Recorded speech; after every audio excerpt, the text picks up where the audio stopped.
Y a esta hora se incorpora en el estudio en Quito el Contralor Pablo Celia, a quien le doy las gracias por acompañarnos y los buenos días. Bienvenido, señor Contralor. Muy buenos días. Gracias por estar acá. Ha pasado más de una semana en que el Ecuador ha vivido una jornada de protestas, un sube y baja con una tónica de violencia, donde como resultado hay pérdidas millonarias, personas heridas, hay fallecidos, no directamente por represión, aclarado el gobierno, sino por hechos vinculados, periodistas agredidos, como lo veíamos en el caso de nuestros compañeros y de otros medios que también han sido víctimas de vejamen al hacer su cobertura periodística. Y todo esto en medio de un llamado de los ecuatorianos a la paz, a que se restablezca el orden, a que se pueda dar paso al diálogo. Y en medio de eso, el día de ayer, la Función de Transparencia y Control Social hace un llamado precisamente al presidente de la República y a los dirigentes de los movimientos indígenas a que den paso a ese diálogo. ¿Realmente creen ustedes que es factible cuando hay posturas divididas? Por un lado, esa intención que el gobierno ha dejado clara de sí, de llegar a conversar a través de algunos puntos, llegar a acuerdos, pero por otro lado un movimiento indígena que se muestra incluso dividido, unos que están dispuestos a sentarse y otros que hablan de una radicalización de la medida? En primer lugar, permítame expresar mi solidaridad personal, la de la Contraloría General del Estado y la de la Función de Transparencia y Control Social, con el periodista Freddy Paredes por la agresión de la cual fue objeto, y con el canal, y en general, con todos quienes vienen realizando una acción profesional en el país en la búsqueda de preservar las condiciones democráticas, la paz social y generar un proceso de reencuentro nacional. La Función de Transparencia y Control Social, el día de ayer, se reunió y a través de un llamado que lo suscribimos todas las instituciones que conformamos la Función de Transparencia, hemos planteado que el camino necesario para preservar la integridad del orden democrático y restablecer plenas condiciones de paz social en el país es avanzar en un diálogo entre el gobierno nacional y los movimientos sociales e indígenas. La Función de Transparencia y Control Social, por mandato constitucional, tiene entre sus responsabilidades el promover la participación ciudadana y la protección de derechos. Ejerciendo esta disposición constitucional, hemos puesto el contingente de la Función de Transparencia, su disposición de apoyo al diálogo que el Gobierno Nacional lleve adelante con las organizaciones y movimientos indígenas y sociales. Creemos... ¿Esto quiere decir, señor Contralor, convertirse en una especie de mediadores entre el gobierno y la dirigencia indígena? No es ese ni nuestra función ni nuestro propósito. El Gobierno Nacional tiene los medios y los recursos suficientes para llevar adelante toda iniciativa de diálogo. Estamos actuando exclusivamente como una función autónoma del Estado, acompañando un esfuerzo y una demanda social, una demanda ciudadana en pos de buscar los caminos más idóneos para garantizar en el país la vigencia plena de las libertades, los derechos civiles y políticos, la integridad del Estado democrático y la paz social. Desde este punto de vista, la Función de Transparencia y Control Social, repito, todas las instituciones que hacemos parte de esta función, estamos junto al llamado, comprometiendo nuestra mejor disposición a acompañar y apoyar las decisiones a las que se arriben en pos de restablecer en el país un proceso de reencuentro nacional que precautele no solamente las condiciones políticas, sino también las condiciones económicas para un desarrollo equitativo, un desarrollo que permita una democracia con paz ciudadana, una democracia donde los recursos, la gestión pública, la acción estatal, la función redistributiva del Estado, se orienten también a reparar las graves condiciones de desigualdad que afectan a los más pobres. Una democracia con derechos sociales, con derechos económicos, debe comprometer la voluntad y el esfuerzo del gobierno nacional, por supuesto, de los actores sociales, sin duda, y del conjunto de instituciones del Estado. Este es un problema que el Estado debe enfrentarlo de manera integral. Nosotros queremos poner a disposición de este proceso nuestra voluntad y todos nuestros recursos institucionales.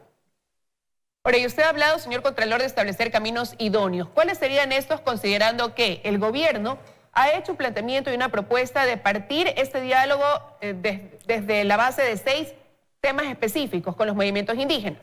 Ciertos movimientos, ayer aquí estuvo en el espacio de desayunos de 24 horas el asambleísta Ángel Gende, que pertenece al movimiento Alianza Sáchila, y él decía que los indígenas de la costa ecuatoriana estaban dispuestos a conversar, pero veíamos, por ejemplo, a la dirigencia de la CONAIE decir que no, que ellos se radicalizan en el paro y que no están dispuestos a sentarse a conversar bajo la base de ningunos puntos establecidos, sino que más allá piden la salida del Fondo Monetario Internacional y se radicalizan en la medida. Entonces, ¿cuáles podrían ser las vías de las que usted habla, buscar estos caminos idóneos para lograr, sí, buscar una conciliación que deponga esta medida de paralización que ya cumple 9 días en el país? No es un momento en donde los ecuatorianos debamos oponernos desde orillas opuestas. No se trata de afirmarnos en demandas, reivindicaciones unilateralmente. Es necesario reconocer, en primer lugar, la legitimidad de la protesta y el reclamo social. Sin duda, ahí se expresan no solamente demandas por una histórica postergación de sectores muy importantes del país, sino también una coyuntura que afecta inevitablemente las condiciones de vida de grandes sectores de la población. Esto es muy importante reconocerlo y por lo tanto estar dispuestos también desde la acción estatal a establecer medidas que permitan compensaciones que restablezcan equilibrios económicos para el conjunto de los ecuatorianos. El establecimiento de orillas opuestas e irreconciliables jamás será el camino para un proceso de desarrollo sostenible y un progreso redistribuido al conjunto de la sociedad. Creemos que ese tipo de medidas deben nacer de la disposición, que sin duda el gobierno la ha manifestado, de reconocer la necesidad de avanzar en medidas compensatorias y la disposición también de la dirigencia indígena y social de reconocer la necesidad de avanzar en un proceso de estabilización de la economía nacional que permita un desarrollo con bienestar social para el conjunto de la sociedad. Pero el problema, señor Contralor, que se ve ahora es que desde el otro lado, desde quienes propiciaron estas movilizaciones en rechazo a la eliminación de esos subsidios, hay una postura inflexible. No de todos, pero sí de una parte de esa dirigencia indígena. El gobierno ha dicho, vamos a conversar en temas relacionados con la equidad de participación, aguas, tierras, transporte rural, educación, producción, lo que tiene que ver con las necesidades que tiene ese sector de la población ecuatoriana. Pero ahora vemos una postura del otro lado que no muestra esa flexibilidad y ese deseo de sentarse a conversar para conseguir esas compensaciones que a lo mejor demandaron en su primer momento. Entonces, ¿cómo llegar ahí a establecer ese punto de conciliación? Se creó incluso una comisión conformada por la Conferencia Episcopal Ecuatoriana con las Naciones Unidas y hasta ahora no se logra ver esa respuesta de decir, sí, vamos a ir a un diálogo, vamos a retomar la calma en el país y sentarnos a conversar. Hay muchos actores que en este momento están trabajando en pos de lograr un acuerdo por una solución que sea equitativa, justa y sostenible. Yo creo que la labor que está haciendo Naciones Unidas es muy importante. Como ciudadano y como autoridad, yo debo tener confianza en que estos esfuerzos van a tener también como respuesta una acción sensata del movimiento indígena y del movimiento social. Plantear posturas irreconciliables no permitiría en ningún caso avanzar por caminos fecundos. Yo creo que todos los ciudadanos en este país, y el movimiento indígena no es una exclusión, estamos en la obligación de aportar de manera positiva a un proceso de afirmación institucional y de desarrollo económico y social. No podemos, desde ningún sector, afincarnos en posiciones contradictorias que generen una irresolución de conflictos que demandan un esfuerzo del conjunto de la sociedad, de la economía, de la estructura política, de los actores sociales. Solo con un reencuentro de voluntades mancomunadas podemos avanzar en la superación de límites que nacen de factores estructurales en el desarrollo del país, pero que también son herencias de una década de arbitrariedades, de atropellos, en donde también se desconoció terriblemente los intereses del movimiento social, del movimiento indígena. Son precisamente los sectores que hoy reclaman quienes más golpeados fueron durante el gobierno de Correa, que no solamente que desconoció sus condiciones sociales y de vida, sino que afectó sus derechos políticos, los persiguió directamente. Creo que es muy importante que hoy, en un momento en donde el país ha restaurado una institucionalidad política, ha restaurado una democracia participativa, ha restaurado libertades y derechos de expresión política, de expresión civil, de expresión ciudadana. Creo que en este momento están dadas las condiciones políticas para avanzar también en las restauraciones sociales, que son indispensables para tener una economía saludable y un país con bienestar para todos. Señor Contralor, no quiero dejar de preguntarle sobre lo que sucedió en días pasados cuando manifestantes llegaron hasta la Contraloría, irrumpieron en las seguridades de esta institución del Estado. El balance posterior a eso, ¿qué saldo deja en cuanto a daños? Y quizás han podido constatar si hubo algún tipo de pérdida de documentación importante de la institución. El primer momento, y ante el ataque que sufrió la Contraloría General del Estado, yo manifesté al país que debemos diferenciar lo que constituye la protesta social legítima, garantizada incluso por la Constitución y la ley, de lo que son actos destinados a generar en el país un ambiente de caotización conspirativa, desde acciones destinadas al sabotaje, a la descomposición de las instituciones, al amedrentamiento, a la intimidación política, a la agresión al sistema estatal en el país. Este proceso, que sin duda se encubre en una reivindicación social legítima, debe ser denunciado y contenido con toda la fuerza de la ley. Yo señalé que en el ataque a la Contraloría General del Estado no existe ninguna evidencia de que haya participado el movimiento indígena y social. Constituyeron elementos que actuaron bajo claras tácticas disociativas y una clara intención de producir lesiones a la institución que tiene bajo su responsabilidad el precautelar la integridad de la documentación que sostiene procesos de investigación que han dado como resultado... ¿Pero hubo pérdida de esa documentación, señor Contralor, o no? ¿Hay alguna documentación que esté faltando producto de esa invasión, irrupción a la Contraloría?